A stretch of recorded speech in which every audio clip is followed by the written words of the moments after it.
Le Grand Matin Sud Radio, 7h-9h, Patrick Roger. Soyez libre, 8h12 sur Sud Radio. Elisabeth Lévy, bonjour. Bonjour Patrick, bonjour à tous. Alors après le premier tête-à-tête, Macron-Retailleau, c'était hier, on a parlé de la rencontre de deux mondes en quelque sorte. Oui, la rencontre de deux mondes, enfin, c'est un peu l'histoire. Comme vous et Françoise Devoix dans un instant. Hein. C'est ça. La rencontre de deux mondes, c'est un peu l'histoire de ce gouvernement, hein, cher Patrick. C'est Michel Barnier qui succède à Gabriel Attal, donc le plus vieux, le plus jeune.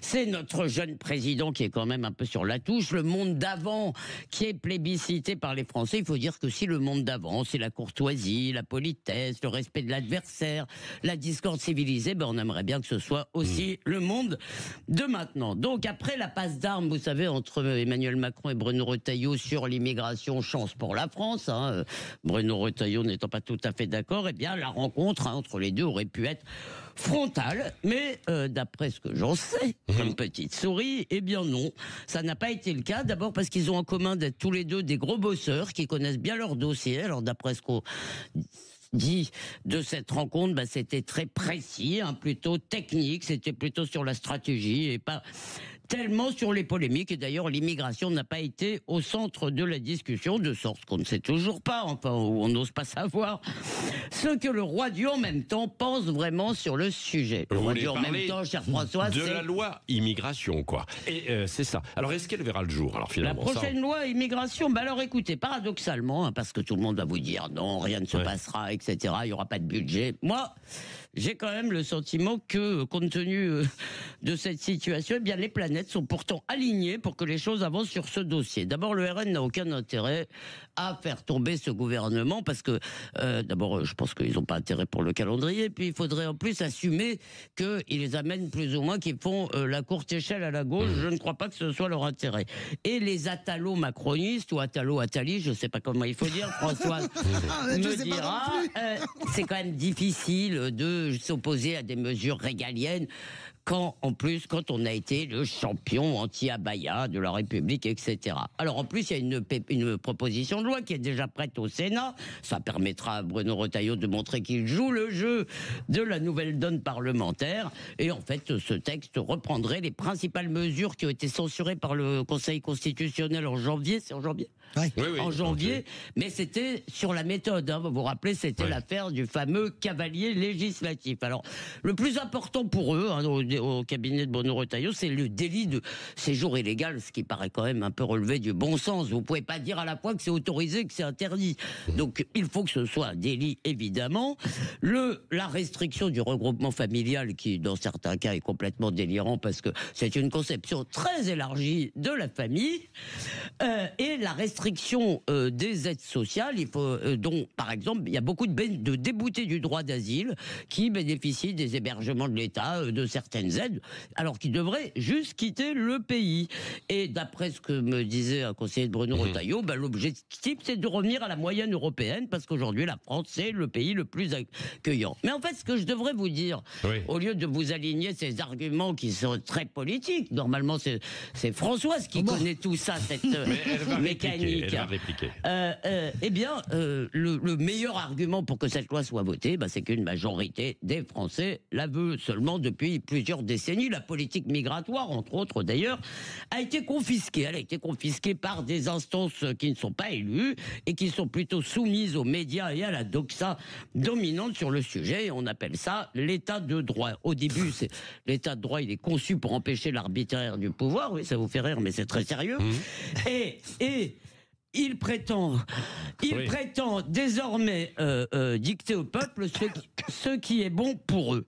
Et ça, c'est un peu un problème parce que c'est pas l'objectif. Au départ, c'est de dire le pouvoir peut pas faire n'importe quoi, ce qui est évidemment légitime. Alors la grande inconnue, c'est donc que fera le Conseil constitutionnel?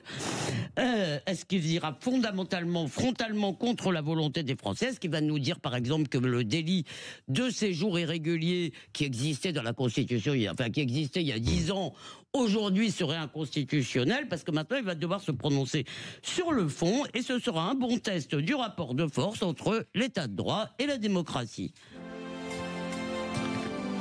Elisabeth Lévy. Oui. Françoise de Gois. Avant de revenir sur l'immigration, cette rencontre des deux mondes, entre guillemets, vous considérez ça aussi comme deux mondes vraiment opposés, Oui, mais Emmanuel après- Macron, Bruno oui, Retailleau ou pas alors Après, d'abord, je Parce dirais. qu'on dit finalement qu'Emmanuel Macron est quelqu'un de droit. Oui, enfin, moi, j'en Et sais que- rien. Qu'est-ce qu'il y a mais bon. dans l'esprit Mais c'est pas d'Emmanuel ça, Macron vieux monde Non, non, entier. mais- Non, je non, sais mais bien. moi, d'abord, vous dites plébiscité par les Français. Ce vieux monde, non, pas du tout. Il n'est pas du tout plébiscité. Vous avez Barnier qui perd 8 points. Enfin, je veux dire, il n'y a aucun J'ai plébiscite des parlé de la Français. loi. J'ai parlé de Mais l'immigration. non, au début, excusez-moi. non, je vous écoute avec beaucoup d'attention. Vous avez dit ce vieux monde, si ce vieux monde, plutôt plébiscité. Non, il ne l'est pas. Il est absolument pas plébiscité, ce gouvernement. Ça, c'est le premier point.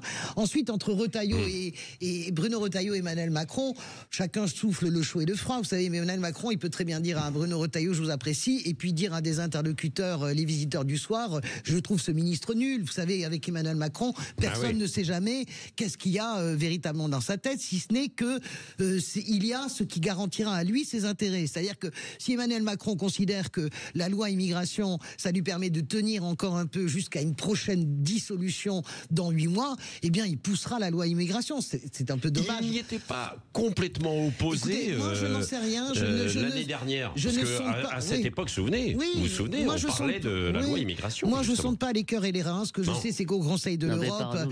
Non, mais ce que je sais, c'est qu'au Conseil de l'Europe, par exemple, Emmanuel Macron fait partie des chefs d'État et de gouvernement qui ont détesté l'obsession, comme il le disait, morbide sur l'immigration, qui ne sont pas d'accord avec ce que fait Giorgia Meloni, c'est-à-dire une externalisation qui ne change absolument rien et qui coûte de beaucoup d'argent. Sur la loi immigration, je ne sais pas comment. Elle va arriver probablement en janvier, comment dirais-je, à l'Assemblée nationale. Je ne sais pas qui la votera ou qui ne la votera pas.